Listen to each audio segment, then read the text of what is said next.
Okay, I'm figuring out here if we are live. It seems that we are. We're live. How wonderful. Okay, let's start this going.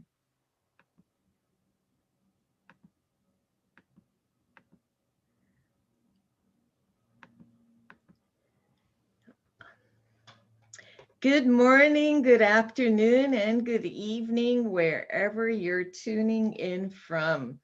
Uh, Please remember to like and comment. And if you're on the replay, comment also. Let us know where you're tuning in from. It's always fun to see who's tuning in and where you're located. Welcome to EWOGG, Extraordinary Women of Guts and Grace, a podcast about compassionate, courageous leadership. And my intention is to honor and celebrate and highlight the contributions of women leading in different industries and to inspire the other women and the next generation of leaders. Hi there, my name's Evelyn Cosme, and I'm the CEO of Evelyn Cosme International, and I'm a leadership strategist for your life and work. And I'm the creator of The Power of V, a method about compassionate leadership, empowering and developing high achieving women. And my guest today is very special, and she brings a unique and exciting topic: money, money, money. Audrey Watson, money breakthrough business coach, sacred money archetypes coach as well. And the topic for today is love yourself and love your money. Hello, Audrey. Thank you so much for being here. Please greet Hi. the audience before I read your bio. Oh, yeah, I'm super excited to be here and to have met you, and what you stand for is absolutely amazing and love it. Women stepping up into leadership is what it's all about. Thank you. So I'm super excited to share some more wisdom with your audience. Absolutely. And Audrey and I have known each other maybe for a year or so, probably. And we worked together on some coursework, and we were learning about some aspects of business that we felt we needed to expand on. And I was, from the moment I met her, just absolutely inspired by her work, inspired by the money talk that she does is so extraordinary. The way she creates this mindset and develops women to love their money. And I started loving my money too, by the way, ever Yay. since I met her. So just so you get a little bit of Audrey's background, Audrey Watson is a business and money mindset coach who works with female entrepreneurs who feel uncomfortable with money. Her She Who Loves Money coaching program teaches women to overcome the blocks and beliefs that hold them back from shining their light into the world so they can charge their worth. A tough thing to do. Absolutely. As a lifelong learner, Audrey is, and get ready for this, certified as a money breakthrough business coach, a master NLP practitioner, a Psych K facilitator, an ADHD coach, a BC provincial instructor, a sacred money archetypes coach. Now, prior to becoming a certified coach, Audrey was a senior sales director with Mary Kay Cosmetics.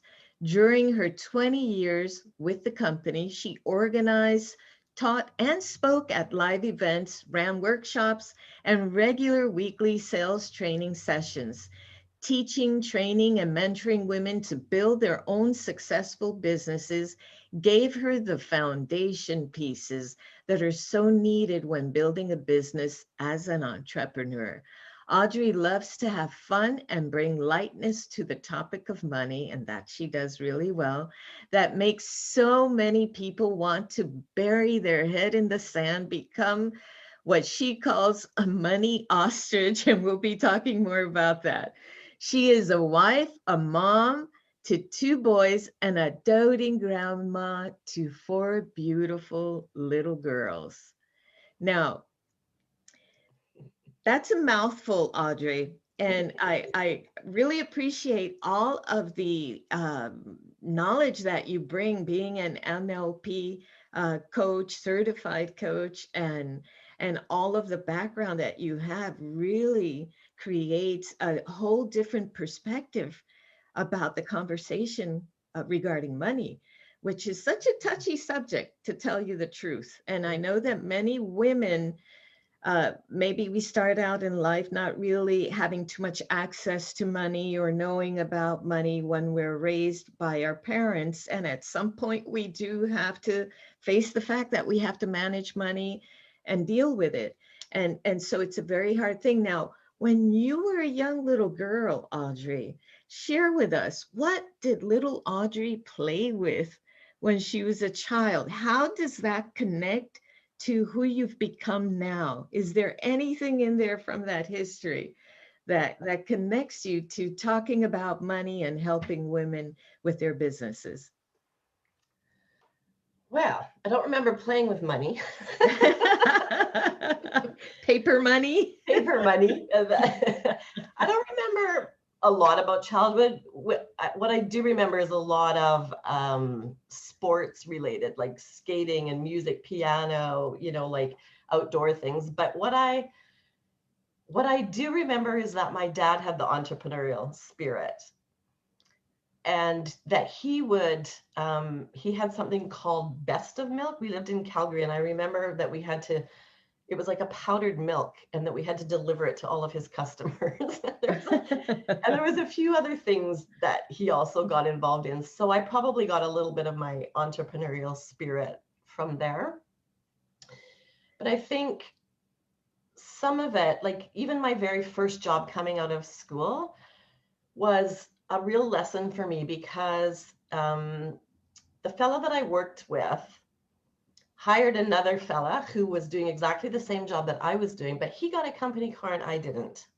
Oh, wow. So my very first job at like 16, 17 years old, even like young, right out of school, taught me that women and men are not treated equal in the workplace.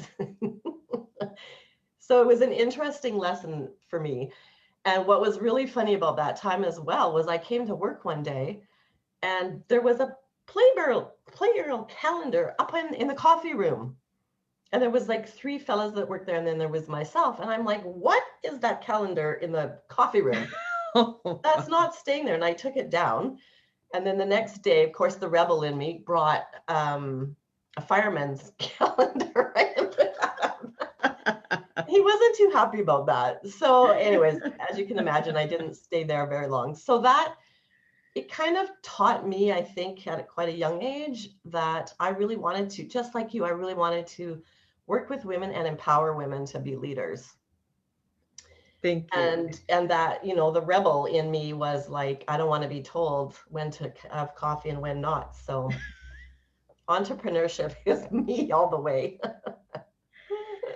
I think we're all coming into the understanding, and it's not understand. We've had this understanding, but we're more vocal about this inequality between men and women, starting with the salaries. And you mentioned not getting a car when a coworker did, and all these differences can impact self-esteem to begin with. And how we measure ourselves, because we validate ourselves based on what others do, how they treat us, how they speak to us.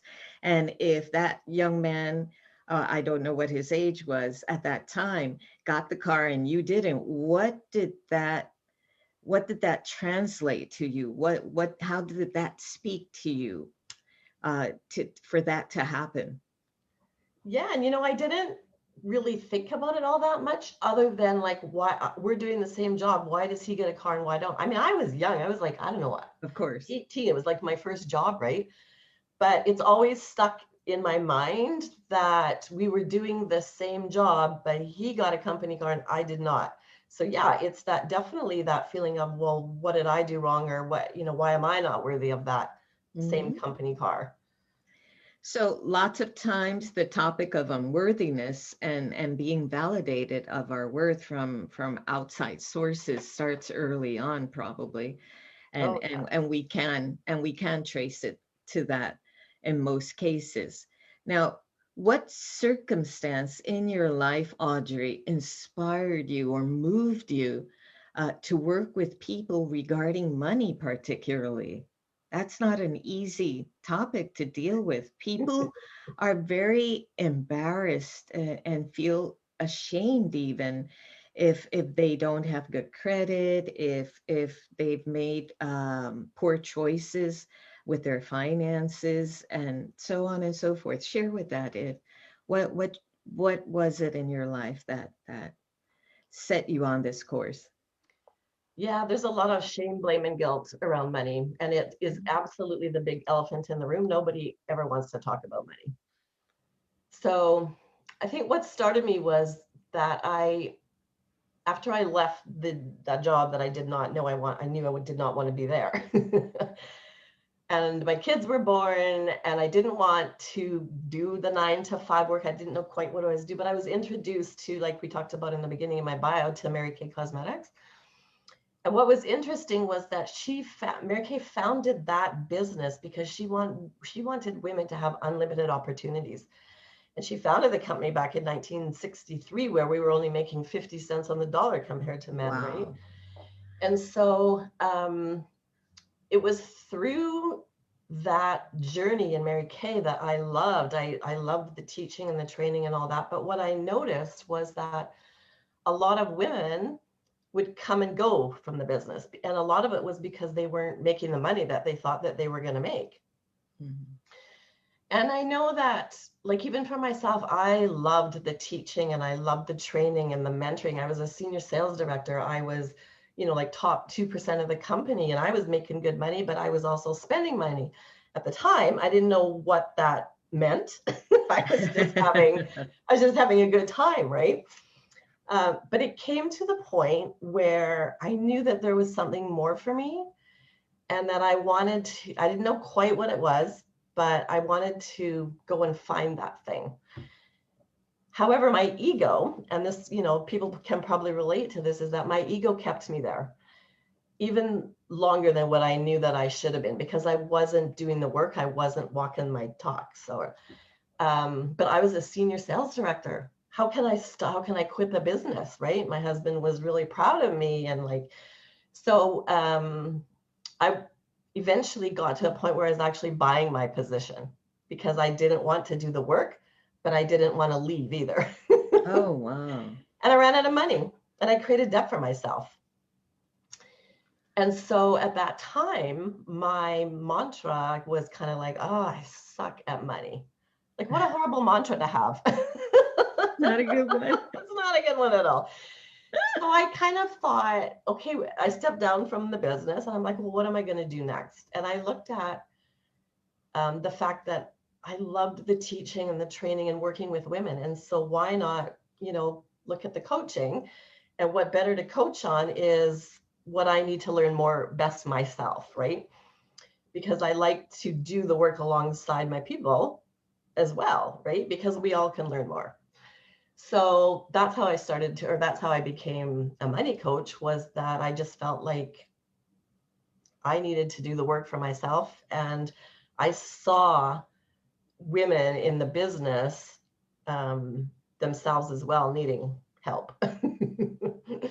And I appreciate what you said, that you like to do the work alongside your team, and that speaks a lot for your leadership style, where you roll up your sleeves and you become part of the collaborative effort. And this is something that women do very differently than our male counterparts, and men obviously have led for so long, and they've served a great purpose. But I do appreciate about women how we can collaborate versus being competitive, and being a leader. does require that, and you have that element, and understanding that you were lacking maybe some information. Self-reflection is one of the greatest things that a great leader can do, and then add to their toolbox whatever it is that's needed that they can share with their team so that they can become great, because a team is as great as its leader is, and a leader is as great as its team is, most definitely. So Yeah. having done that, now how how do I start making a breakthrough with money? Where do we begin with that? Even just the thought of it. Yeah, there's a lot. I always start with just awareness, right? It's like, because mindset is 95%, believe it or not, it's all about our mindset. So where are we with our awareness? What are our thoughts around money? What are we thinking about? What are our beliefs? And you can tell what you're thinking about when you pay attention, when you become aware of what your thoughts are throughout the day. And are you judging people around money? What are you telling your kids about money? Like, we don't have, I remember my parents, right? It's like, what do you think? Money grows on trees. We all know that one, right? Yes, or that one. Or that we don't have any money. And so we've got to be aware of the thoughts that we're thinking. And judgments around money, right? That shame. And like you mentioned earlier, I should be further ahead than where I am with my money. How come I'm not, and we're beating ourselves up for all those things that we haven't done. But it's not about that. Like, it's take away the judgment, and you're where you're supposed to be in life, and it's okay. And then let's just keep moving forward with it. And that's where I love to bring in, the fun aspects of and the lightness around the money. That it's okay. Like, a lot of people do come to me, a lot of my clients come to me being that ostrich in the sand. They don't want to talk about it. Their bills come in, they're piled up on the counter. They don't even want to open the credit card statement because they know that they can't pay it off. But you know what? It's taking away those judgments and knowing that, can you pay $100 of it? It doesn't matter what the amount is, right? It's being aware of your numbers, knowing that it's okay, and taking the actions. It's the action step, not the amount or the that makes the difference. It's being aware. The universe And knows the energy. It's the energy around it, right? now you mentioned the word judgment. Well, could you give us an example of what a judgment mindset is regarding money? It's like when you definitely, like, beating ourselves up with exactly what I mentioned there. Like, this isn't, I should have my money crap together by now. Like, I don't have savings in the bank account, or I'm carrying a whole bunch of debt. And so, like, judging yourself on that, even judging other people, like other people that have, well, how come they have so much money and how come I don't have any money? Even the comparison piece of it, right? So taking away those thoughts is, again, it comes to your thoughts around money, and knowing that it's okay, and just learning the skills that you need to take the correct actions, as opposed to judging yourselves. Like, just being okay with where you're at, feeling that, knowing where you're at, but also then take a step forward, as opposed to living in the past. I don't know about you, but I know that growing up, when money was discussed and people with money, there was always this attachment of money being evil or bad, Yeah. and that it brought bad circumstances to the lives of different people around them. Either you weren't considerate or compassionate, you were only thinking about money and yourself. So, could you speak a little bit to that mindset? Yeah, it's true. And there's a lot of clients that come to me with that they were taught that money is evil. and money is secretive. Like I know in my family, it was a big secret. My dad always said it's none of anybody's business, right? So money was never talked about as kids growing up. And that we weren't allowed to, like, I remember fights around money all the time with our parents, right? Because we had enough growing up, but there was always fights going on about how much money. And I remember my mom whenever she would be told the price of something, she would go, horrors. Like that was her mindset around money, was horrors. So like, how does that, that seems to fit kind of in the thing about money is evil too, right? Because it's, when you're thinking about it in that terms, then how are you going to be comfortable with spending money or saving money or any of it? It becomes a challenge, most definitely. And I remember growing up, even when I decided to study psychology, I thought it was my mission. My purpose was to save the world when I was young, and so naive. Yeah. And so charging my worth was difficult, because I always felt this is a service that I give from my heart. I really want to do this. How can I charge it? And I know we're going to talk a little bit more about this in the conversation, but I just wanted to bring that, since we were talking about judgment and our beliefs around money. Now, why do you think that self-worth and self-confidence are such a big factor in making money? Just making money. What I know for sure is that as entrepreneurs, the minute that we open the doors to our business, what we are hit with our money stuff. It's the first thing that's going to come up. And a lot of us as women entrepreneurs think, oh, I've got to get business cards. I've got to get a website. I got to know about the funnels and the social media and all this stuff.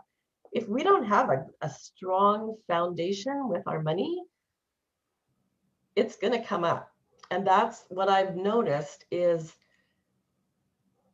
every time when working with clients, it always comes back to our self-worth and our self-confidence and our self-love, as I say, because we have to learn how to price our products. We have to learn how and when it's time to increase our products and our services, right? We have to be able to deal with the tough money conversations. If a client becomes behind on their payments, or they don't want to pay, or they want a refund, or so many things come up around money. We have to be able to have the confidence and know what our value is to be able to stick to our guns, stick to our boundaries around having the tough conversations. And Audrey, is this something that you help entrepreneurs with, the helping them figure out how to price their products, when to increase the price, and how to situate themselves so that they can feel worthy of asking for those amounts? What exactly does your work entail?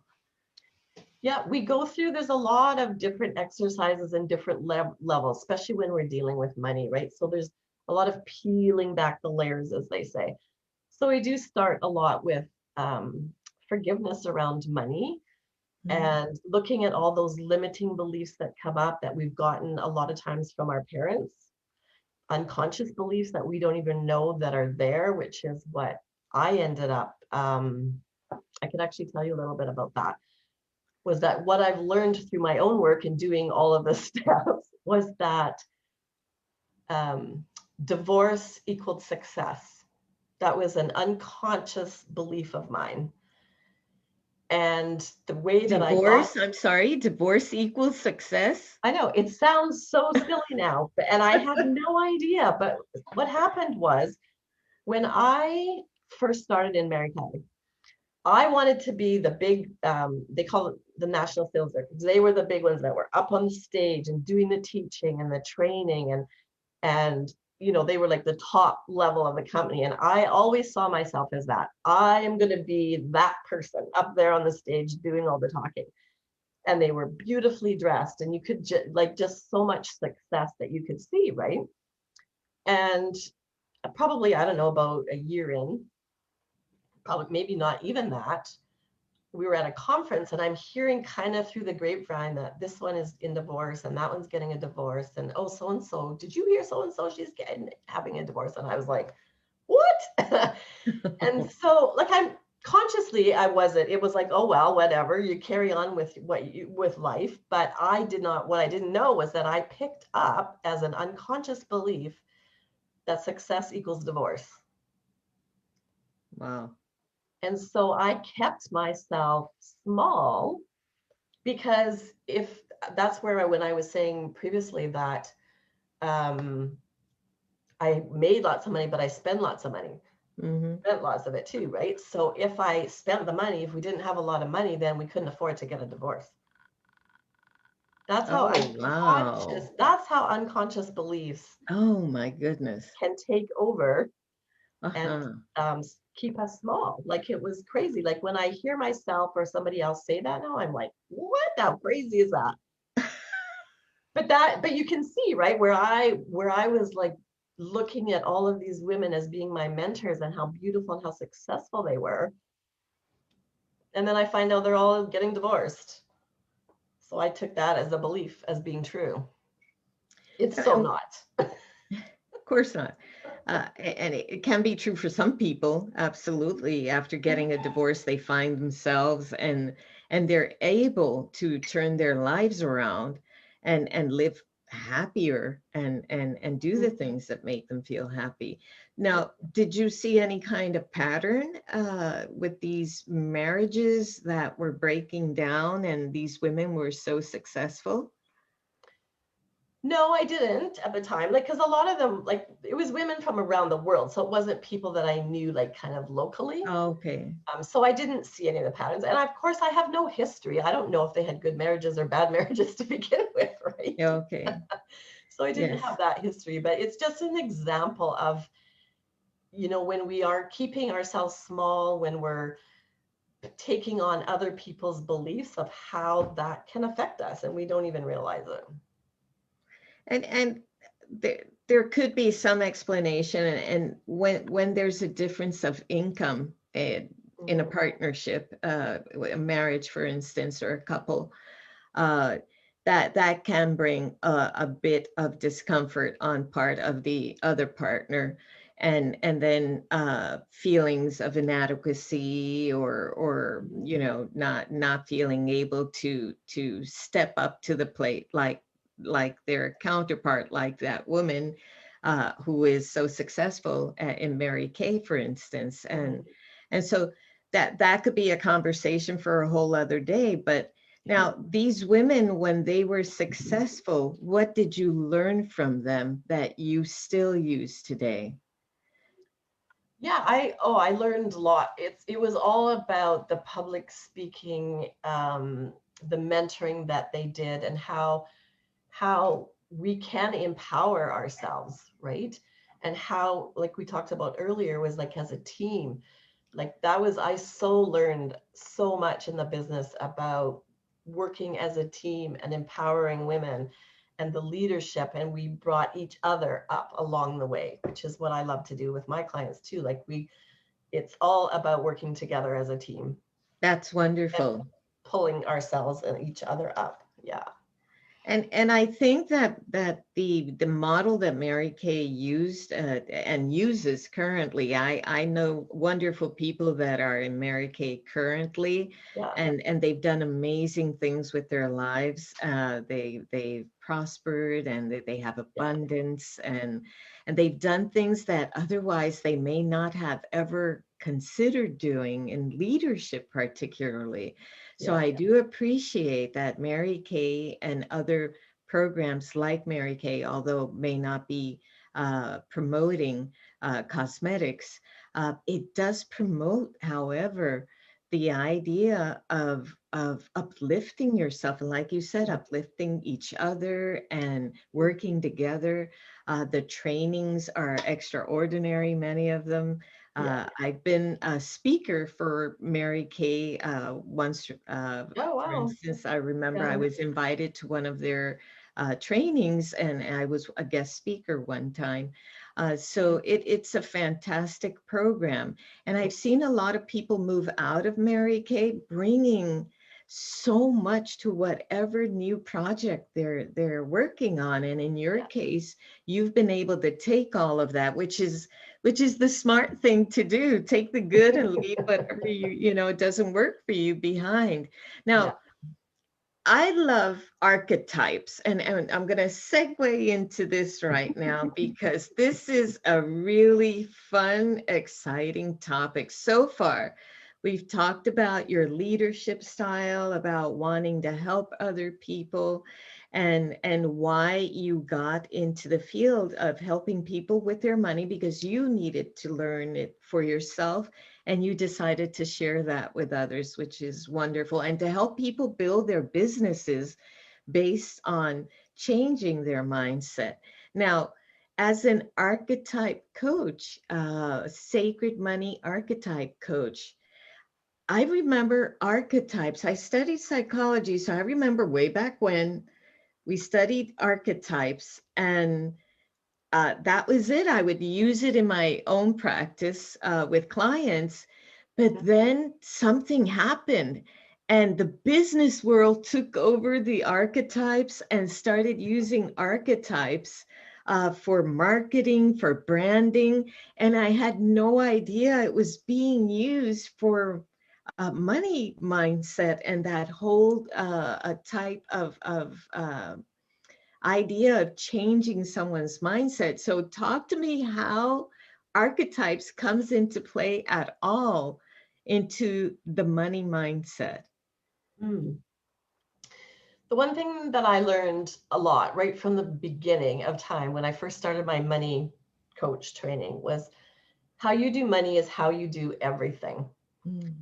And I can tell you a quick little story just before we go into the archetypes was that I didn't even know what that meant. How you do money is how you do everything. What does that even mean? I had no idea.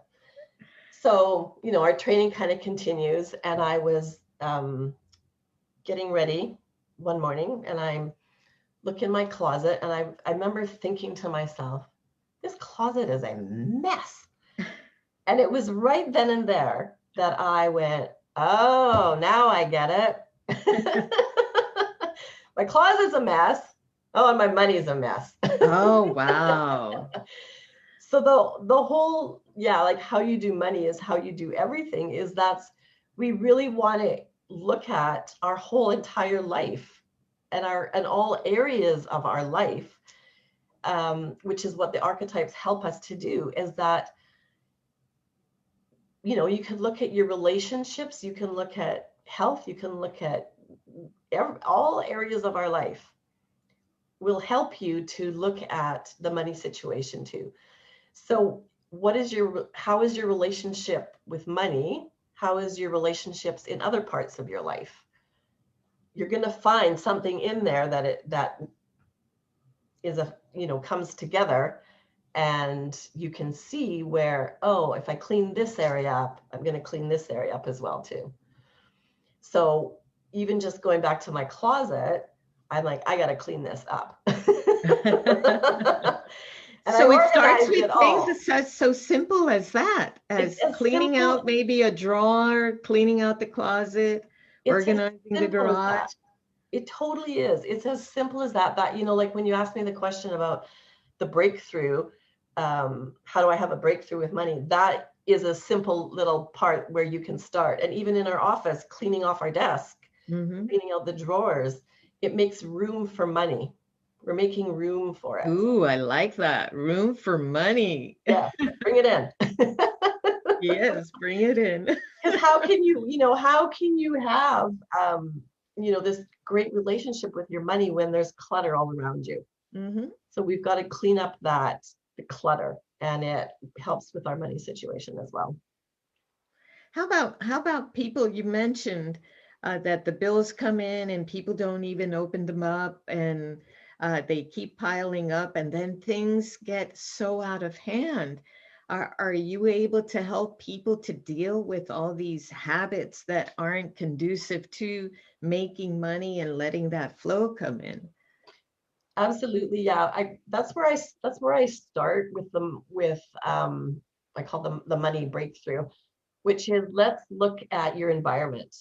So what does your environment look like? Like what does your desk look like? Is it cluttered? Is there piles and piles of paper everywhere? Do you have a place that you put your bills? So for an example, I have a really nice folder that when my bills come in the mail, I mean, a lot of it's digital now, but if you still get paper bills or whatever, you open those bills up right away. You don't just put them aside and ignore them, put your head in the sand like the ostrich. No, you open it up and you put yourself in a feeling of what I call expansion and contraction. So expansion is I'm going to open the bill. I know it's my credit card bill. I know I'm not going to pay it all off and it's okay, but you open it up and you put it in the folder for your money date, because I talk about money dates, right? So it's knowing those numbers and being okay with it and cleaning out, even just cleaning out the drawers that you have in your office and having folders available for your clients.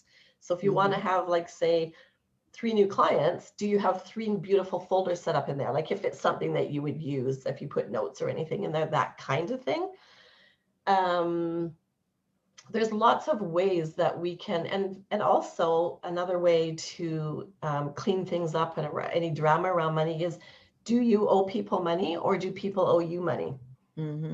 So you got to get that cleaned up as well, right? It's another area where it's the energy around that, like how you can't feel like you're being successful and step into being a successful person if you know that you owe money to someone or that they owe you money. So it's just another area that can be cleaned up. Do you help people with their budgets? Do you help them take a look at their budget, where money is going and where it's not that it should be possibly going towards? Is that something that you do as well? Yeah, I always say I don't do the B word, the budget word. I'm not big on the budget word because I'm more about let's create money. But absolutely, we have to look at that. And the one thing that we do a lot about, and I teach my clients, is tracking your expenses and tracking your income every day to the penny, because what we track expands. So by tracking your income, and again, there's no judgment around it. Like if there's a day that you don't have money coming in, 0 is still a number. So we still have to put that number on our tracking sheet. Wow. Okay. It's just it's awareness around money, right? And it helps us to go, okay, well, if this month wasn't very good and there's a whole lot of zeros in here, what can I do, right, to change that? So it's the awareness again, right? And when we track our expenses, they're not going to expand, but we know that, oh, I just spent $300 this month on Starbucks. I got to cut that out. Oh my goodness. Like as an example, right? I'm just saying that when you're just going to Starbucks and you're giving the Starbucks card, you don't really know how much you're spending, as opposed to when you're tracking it, then by the end of the month, it adds up to like way more than you thought. Then that's a place that you can, maybe take some of the Starbucks money and put it onto the credit card bill or whatever. So we talk a lot about that. Now, how does my archetype? I started, I will be finishing up. You sent me the archetype, what do you call it? I can't remember right now the name of it. It's a quiz. The quiz, yeah, the Money Archetype quiz. The Money Archetype quiz, but it's really interesting, and I'm excited to work on that and talk a little bit about that with you. Now, when a client comes to you, and do they complete that archetype quiz? Is that like a first thing they do? Something they should expect to be doing? Yeah. So what the archetypes are is they kind of tell us our DNA around money. It's our beliefs and our stories that we hold around money. So what I have found is that when we know what our archetypes are, we work on the top 3 archetypes. When we know what they are, it's like this jigsaw puzzle. It was the piece that's missing, and it really helps to bring it together, because the archetype will give us an overview of what our gifts are around money, what our challenges are around money, a mindset that we can put together. So they're really helpful in helping us to move forward in the business. So yeah, we do an assessment, and the assessment is just I think it's like 8 pages, I think, and it's first thought, best thought, and you just go through, answer all the questions, and then it will end up telling you, takes about like 8 minutes at most, and it ends up giving you your top 3 archetypes and then your bottom one.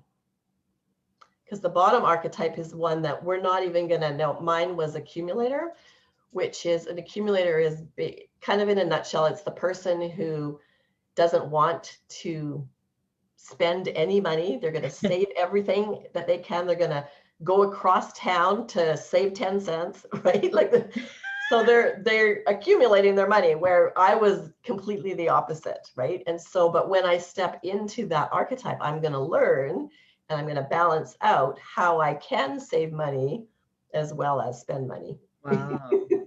Interesting. I love that. So how does the archetype relate to building my business specifically? Can I use my archetype to connect with customers? And this is the huge part. Drawing in the customers that are going to be paying for services is so important. So how does the archetype work with that? What the archetype is doing is it's really giving us like that, the overview of how we handle money. So for an example, I can just show you really quickly what, like, the cards are really, really pretty. Do you have that? Do you want to share it on screen? Do you have it to share on screen, or It's okay. No, I don't actually. Okay. It's okay, but it's just to give an idea. Like, they're super pretty, right? Okay. Yes. And so what the archetype does is that it will tell you what your gifts are, what your strengths are. So for me, my gifts were leadership, helping others make a great impression, standing out in a crowd. So when I was, in previous businesses, that was where I shone. And I see it when I got and figured out what my particular archetype was, I was like, oh, yes, that's why I did so well. That's why I was able to stand up and teach and train and do all those things. My challenges are compulsive spending, valuing status above financial security, and spending on appearance to avoid feeling empty or criticized.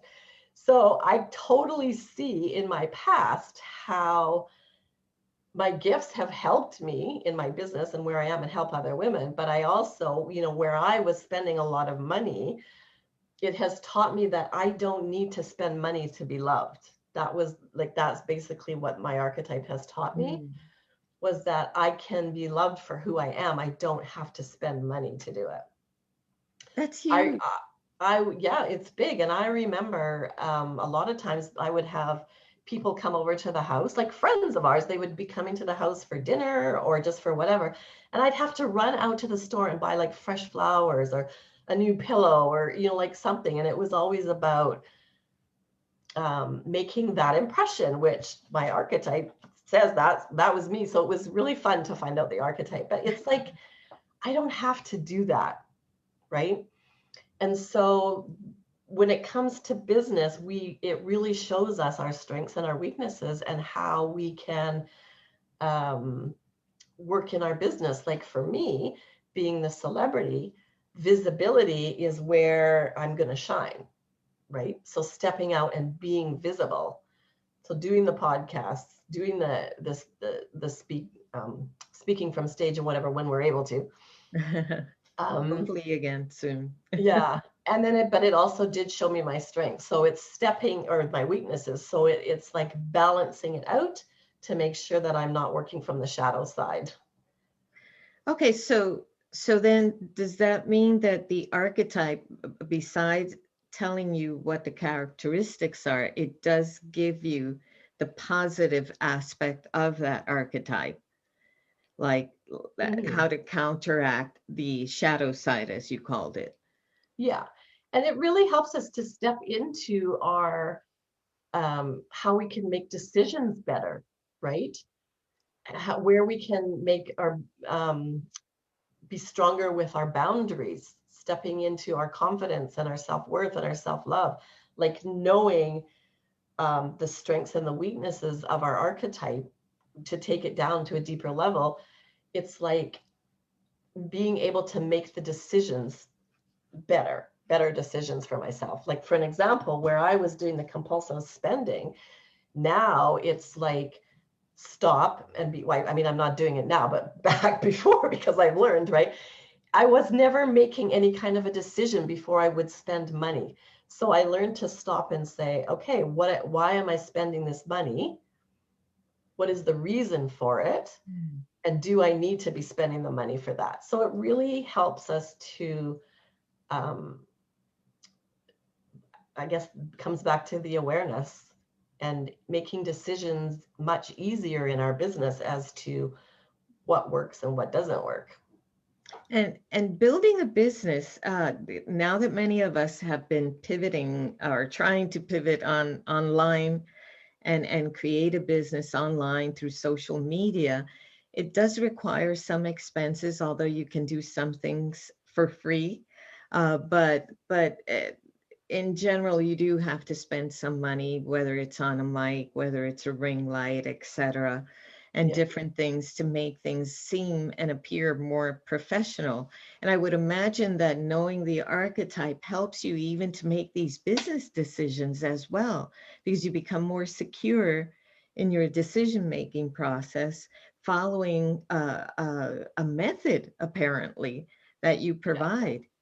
Which is wonderful. And I find in my own work with clients that the decision-making is a difficult thing for a lot of people, even for daily simple tasks, from how am I combing my hair today, what outfit I'm using, to more complex type of decision-making. So if the archetype, the use of archetypes can help with this, I think it's a fascinating tool to be able to use. Absolutely. Now, is there any right or wrong archetype? As an example, let's say I'm a romantic, and am I doomed? Is this it for me?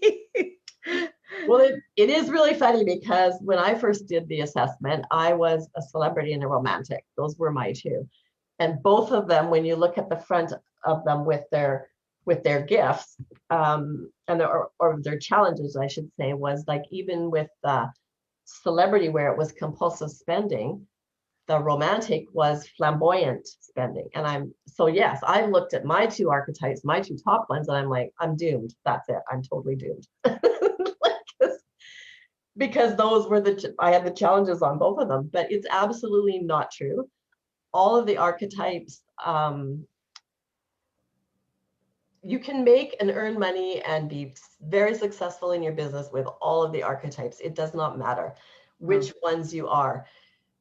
It's just because all it did was tell me the truth about myself. That's the hard thing, though. It is the hard thing, right? It tells us the truth. People don't want to hear the truth about themselves. We live many times oblivious to who we really are and what we're made of. And it's not until we have a crisis or a traumatic experience or a life transition that we take a good look at ourselves, or some aspect of ourselves or our lives. And how do you find talking to people about their archetypes? Is it something that's difficult, or people resistant to hearing about this?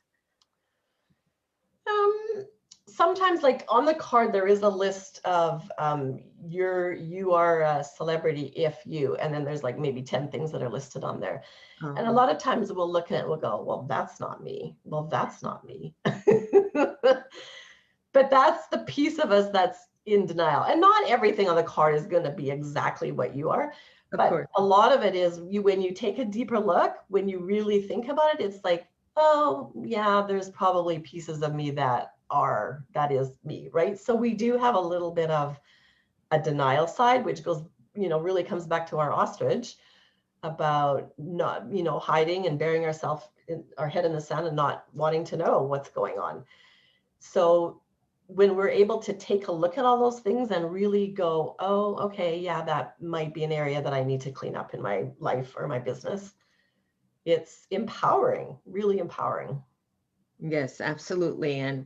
And having worked with people a lot with trauma, crisis, and life transitions, myself with my own work, um, there is so much resistance to looking at things that can be painful, because it's like you said, it has to do a lot with old belief systems. And when we go back to that, that means we have to look at people that we love many times, or that we feel loved us, or should have loved us the way that we think we need to be loved. And we have these expectations about all the people, especially those that raise us, or our caregivers as well. And so it's very hard to look back at that and to see how we are indoctrinated, how whether it's cultural, ethnicity, religion, etc. Um, and in the community and the schools we're in, our teachers, people that are key in our lives as we're growing up, and how they plant seeds of what we think about ourselves and our worth, and hence how we use money or make money, which is what you help with. And I do appreciate that, because I find so many people having issues with dealing with money, and I can trace it back almost always to the past, almost always to that old belief system that hopefully people like you can help transform, and transform them into money making machines, Money magnet. Woohoo! I have a beautiful exercise that it's like 30 minutes that I take people through. And it's exactly that. It allows us to know where we're blocked, what the block is, and to where it came from. But then there's a forgiveness around it.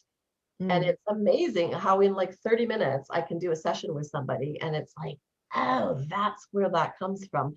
And then forgiving ourselves and or forgiving our parents. Like our parents did the best that they could with what they had. So Mhm. there's not, it's not about blaming. It's just realizing for ourselves that we've taken on these blocks and beliefs without knowing, and they're not even ours, right? They're not even ours. So it's clearing up those and then stepping into our greatness. And when we tend to blame others, we just really are not taking ownership. Once we've grown up, become adults. It is up to, ourselves to be able to decide, I'm going to change my life. I'm going to improve this. I don't like this about my past, but I want to do this to improve and to change the course of my life. And it's about taking ownership, and that's really important, to respect yourself, to respect your own wishes and desires and your dreams, and to really work towards them. And I don't use the word fight because of the connotation of the word fight, but to work, to strive, and to do whatever you can. And if working with a coach like Audrey to help you with your money mindset, with how you make money, how you look at money is what you need, please reach out to her. Because she's got a great bag of tricks and strategies and a method to help you work through that. Now, share with us some tips or strategies of the mindset that has worked for you to be successful. I think some of the ones that I love the most are, I did talk about tracking our money daily. That's a really, really, really important one. Oh, The other one that I love is money dates, having a money date. So what I mentioned to my clients is to, on a weekly basis or every other week, whatever works for you, is to have that money date. And that means you're sitting down, light a candle, do whatever it is that you need to do to get from expansion when you're thinking about money and paying your bills and all that kind of stuff, and it feels really yucky. We want to move from that expansion place or contraction place into expansion, so that we are ready to receive, and so that we are keeping our relationship with money open and good and fun and lighthearted.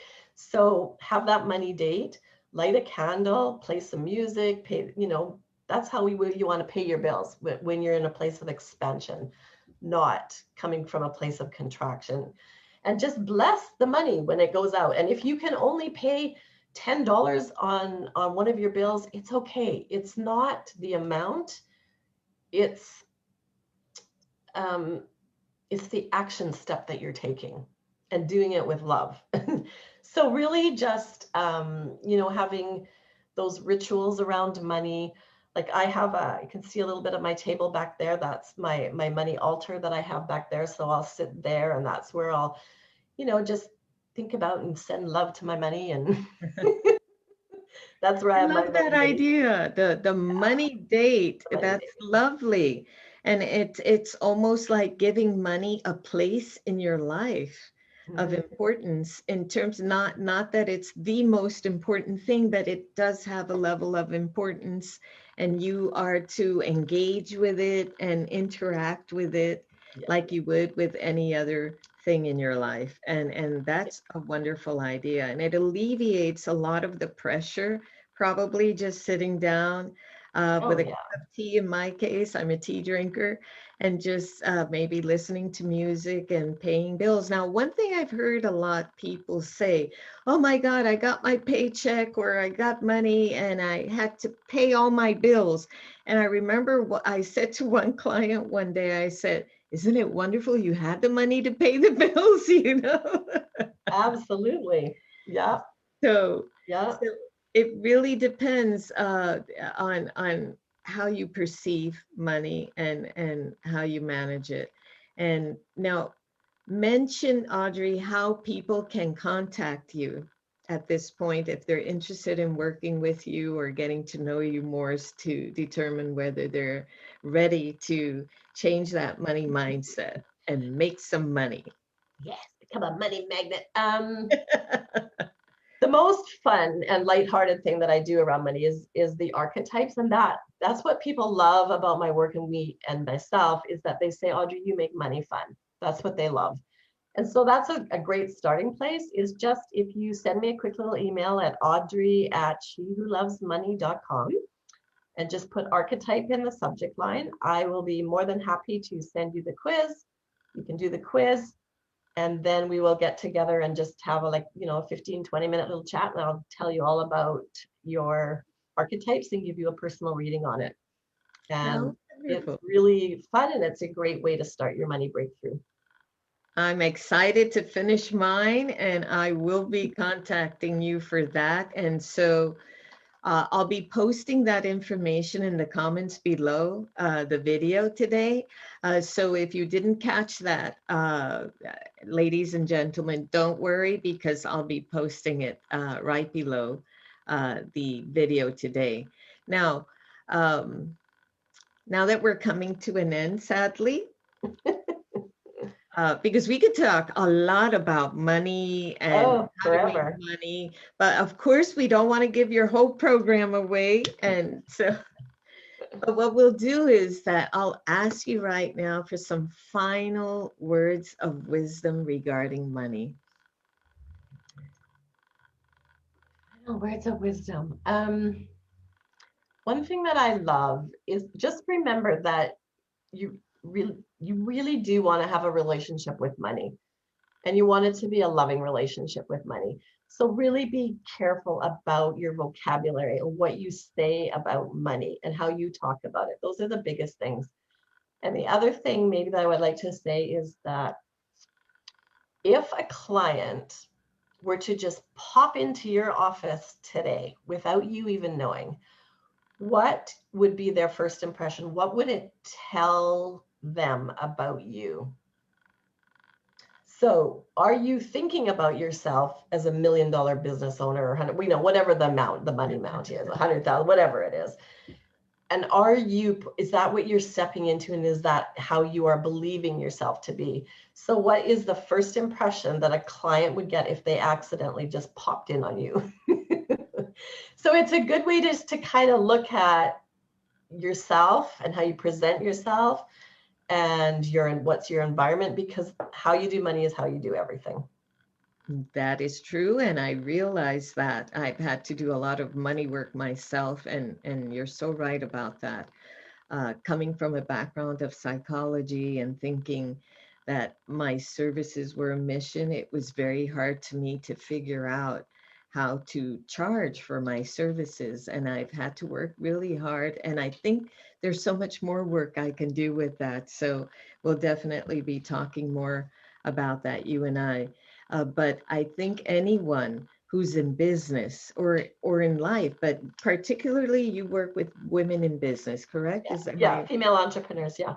With female entrepreneurs. So if you're in business, if you're starting up, this is the perfect time to contact Audrey for her services. If you're ready in business, even if you're doing well and getting ready to scale up in your business, also a great time to meet with Audrey to make sure that you have the right mindset to bring in that money, call it in, and love it and nurture it and let it know that it's important in your life and that you are worthy to receive it, which is so important. Now, thank you so much, Audrey Watson, for Thank you so much. and I think that money is a very delicate topic, but it's nothing to be afraid of. It's everything to know about and to understand and embrace because we all need it. So I'm going to sign off now and be on the lookout for announcements about my course, The Emotional Reset for High Achieving Women. The website will be published this month, although I'm having some techie issues there. It's not me this time, it's the platform. And I always sign off letting you know that please have much self-love, much compassion for yourself, much benevolence, because I deserve it, you deserve it, Audrey deserves it, and everyone around us deserves it too. Please keep the peace, so necessary at this time. And thank you again, Audrey Watson, the Money Breakthrough Business Coach, for taking time to meet today. I know you're so busy. Thank you